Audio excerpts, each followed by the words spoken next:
ऐसा क्यों प्रतीत हो रहा है जैसे कुछ भूल रहा हूं मैं, कुछ ऐसा जो अत्यंत महत्वपूर्ण है।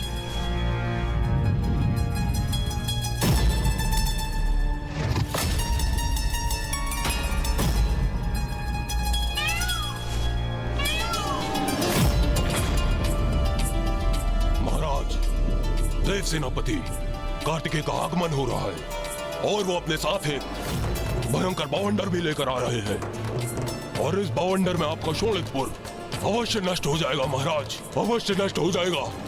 महाराज महाराज, अभी भी समय है, अभी भी संधि कर लीजिए आप, इस विनाशकारी बवंडर को रोक दीजिए महाराज।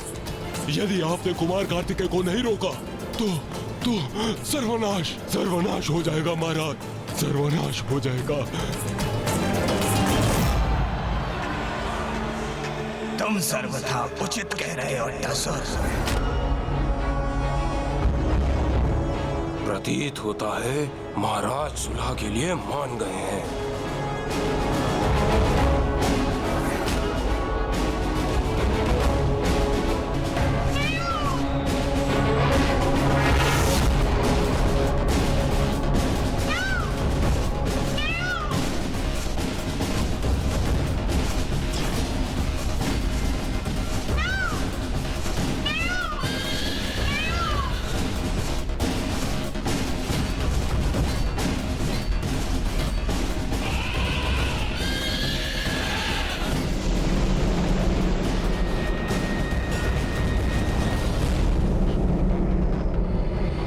ये कैसी ऊर्जा है?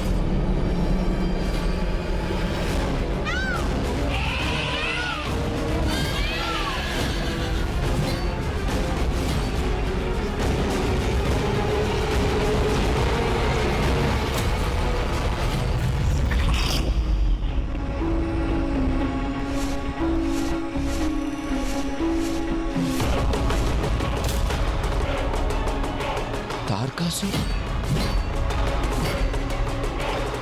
रुको,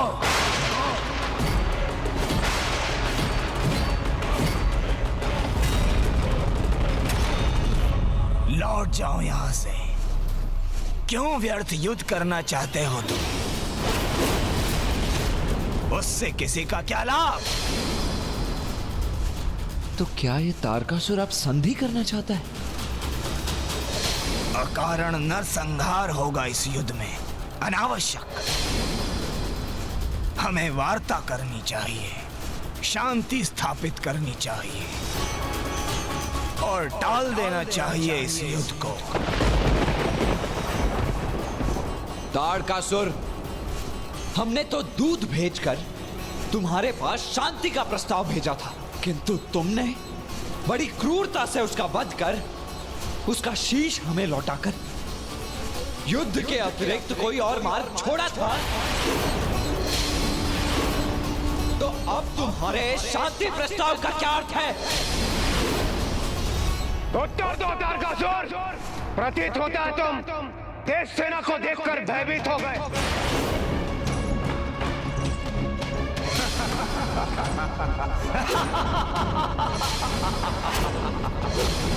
वहां से तो यही दिखाई दे रहा है कि तुम सभी तुच्छ देवता मेरे शोणितपुर में हो। त्रिलोक के स्वामी की राजधानी शोणितपुर में मुझसे निम्न स्थान पर हो तुम सभी, और मुझे सम्मान देने के लिए विवश हो, किंतु फिर भी मुझसे इतने बड़े बोल बोल रहे हो कि मैं तारकासुर भयभीत हो गया।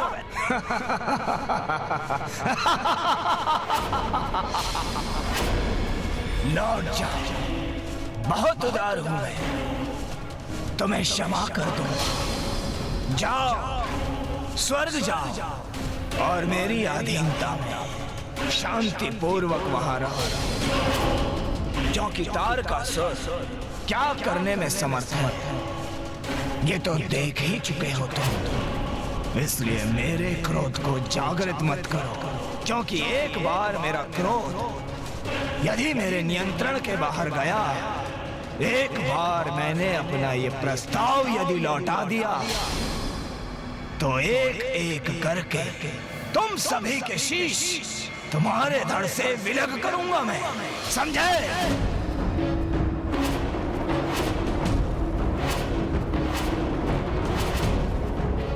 क्यों अट्टा सर, कैसा लगा मेरा दूध तुम्हें?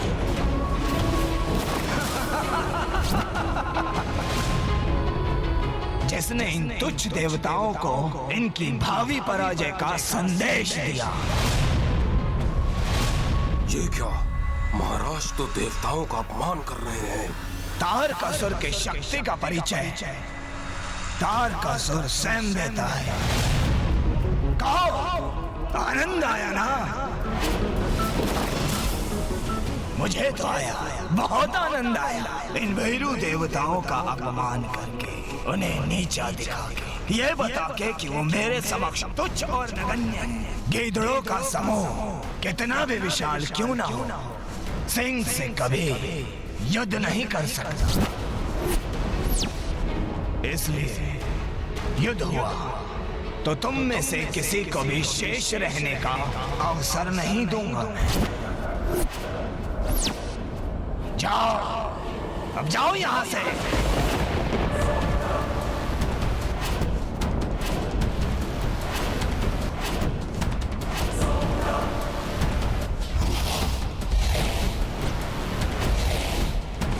हर हर महादेव!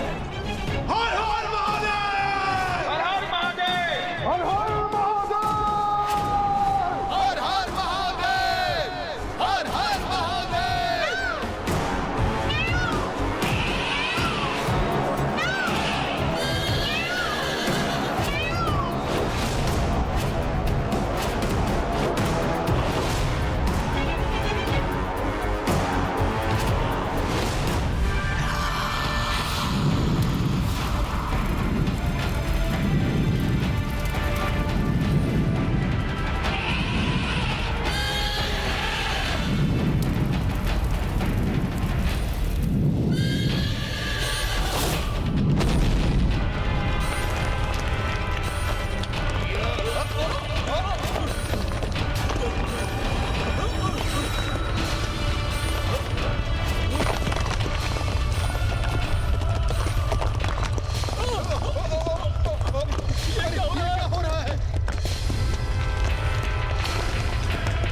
क्या कर दिया मैंने?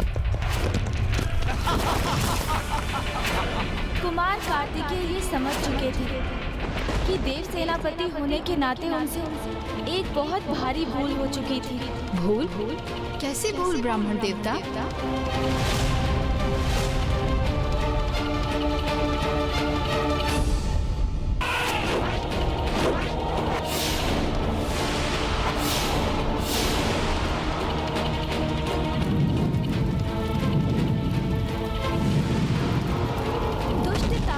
देवताओं पर प्रथम आक्रमण कर चुका था, जो अब देवताओं के लिए एक चुनौती बन गई थी, क्योंकि सभी देव उस आक्रमण को रोक पाने में असमर्थ होकर पूर्ण रूप से विचलित हो उठे थे।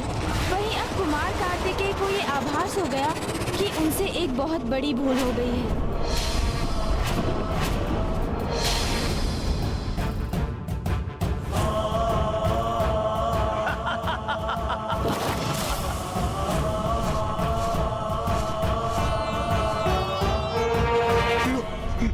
पकड़ो मेरी भुजा, बाहर आओ, बाहर आओ, स्थिर रहो, स्थिर रहो।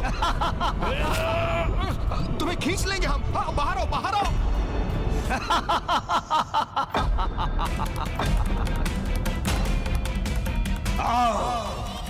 आ जाओ देव सेनापति कार्तिकेय। यदि अब भी तुम युद्ध आरंभ करोगे तो तुम स्वयं अपनी सेना के विनाश के उत्तरदायी होगे।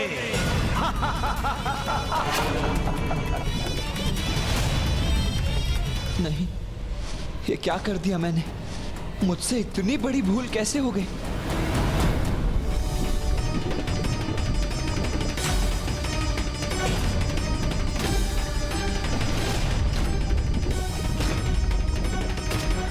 मुझे अपनी भूल सुधारनी होगी, तभी देवसेना सुरक्षित होगी। किंतु उसके पूर्व मुझे इन सभी सैनिकों की रक्षा का कोई उपाय करना होगा।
हमारा संकट दूर हुआ।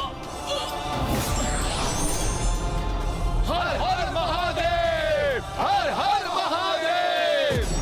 देव सेनापति कुमार कार्तिकेय, अद्भुत। देश सैनिकों को रक्षित करने हेतु आपने अति उत्तम युक्ति अपनाई। अद्भुत।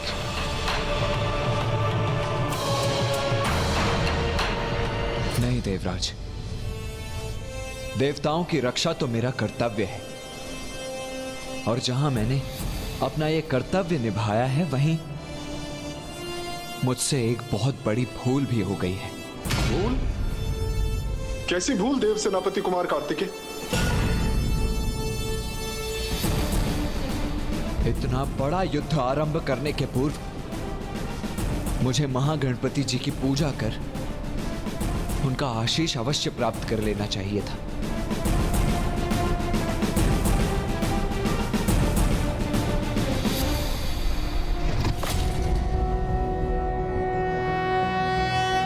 नमस्ते ब्रह्मरूपाय विष्णुरूपाय ते नमः। नमस्ते रुद्ररूपाय करिरूपाय ते नमः। विश्वरूप स्वरूपाय नमस्ते ब्रह्मचारिणे। भक्तप्रियाय देवाय नमस्तुभ्यं विनायक। ॐ सिद्धिबुद्धि सहिताय महागणपतये नमः।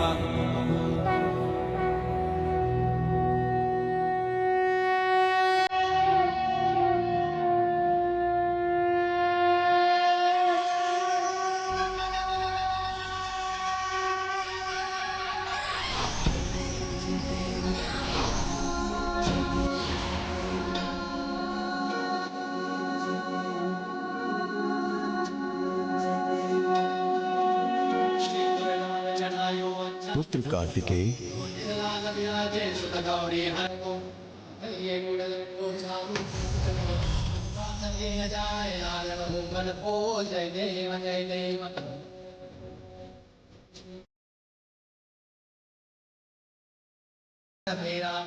प्रभु हमारी रक्षा कीजिए।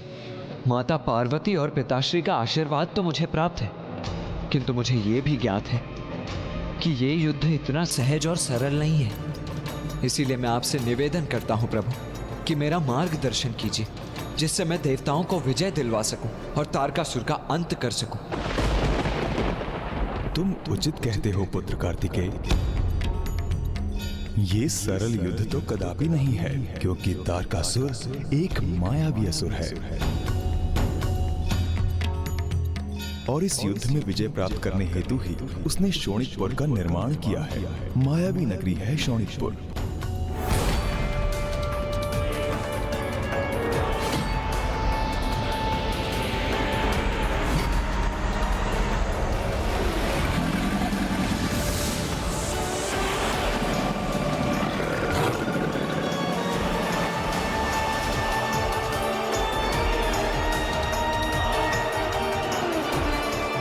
सदा स्मरण रखना, जो दिखता है वो वास्तव में वैसा नहीं है। शोणितपुर का यही रहस्य है। प्रभु, आपके मार्गदर्शन के लिए आपको कोटि कोटि धन्यवाद। अब जब मुझे शोणितपुर की वास्तविकता का भान हो ही गया है, तो मैं इस भ्रमजाल में अत्यंत सतर्क रहकर तारकासुर तक पहुंचने का कोई मार्ग ढूंढूंगा। आपको शत शत नमन महागणाधिपति जी। आपकी कृपा के कारण ही देव सेनापति कुमार कार्तिकेय तारकासुर का वध कर अपना कर्तव्य पूर्ण कर पाएंगे। नहीं, तारकासुर का वध नहीं हो सकता। मृत्यु के मुख में भी जाकर उसकी मृत्यु नहीं होगी।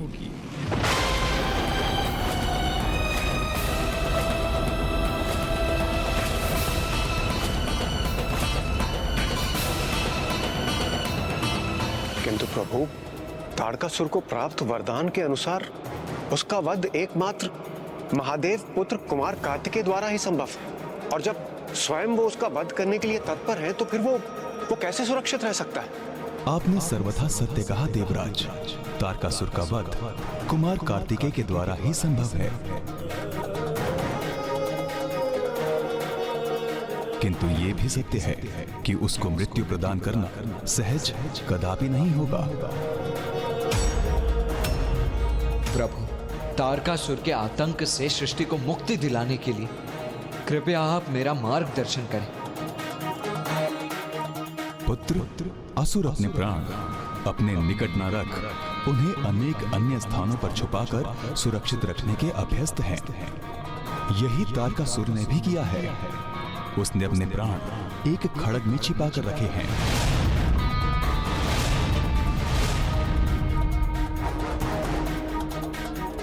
एक खड्ग में प्रभु?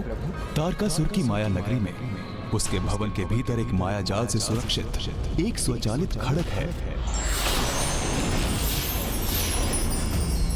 सर्वप्रथम तुम्हें उसे प्राप्त कर उसे नष्ट करना होगा पुत्र।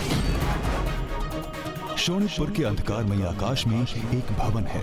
उसी भवन में वो मायावी खड्ग सुरक्षित है। जब तुम शोणितपुर के भीतर पहुंचोगे, तब तुम्हें उस भवन के मार्ग में अनेकों बाधाओं का सामना करना होगा। स्मरण रखना पुत्र, उस समय तुम्हें उसी मार्ग पर आगे बढ़ना है जो सर्वप्रथम एक वन में परिवर्तित हो जाए। किंतु वो वन भी वन जैसा नहीं होगा। उस वन को पार करने पर तुम एक खुले विस्तार वाले स्थान पर पहुंचोगे।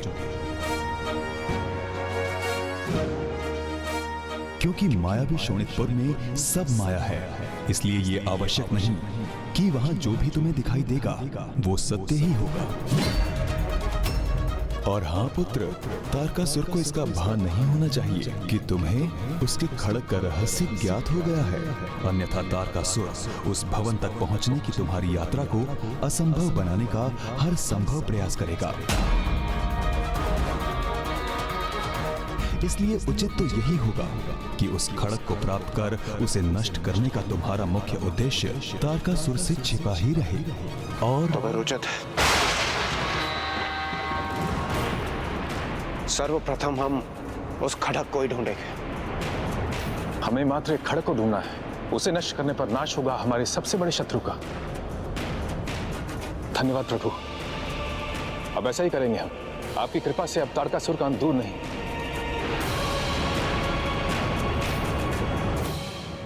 तारकासुर के रहस्य को हमारे समक्ष उजागर कर हमें उचित मार्ग दिखाने के लिए आपको कोटि कोटि धन्यवाद। अब हमें आशीष दीजिए प्रभु कि हम शीघ्र ही सफलता प्राप्त कर सकें।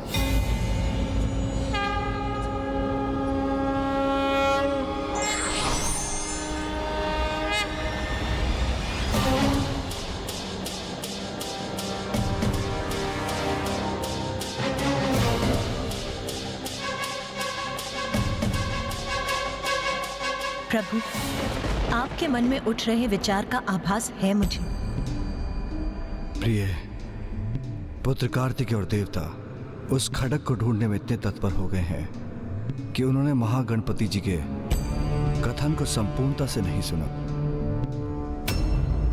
शोणितपुर एक मायावी स्थान है जहां उस खड्ग को सुरक्षित रखने हेतु अनेकों मायावी जाल बिछाए होंगे इस तारकासुर ने।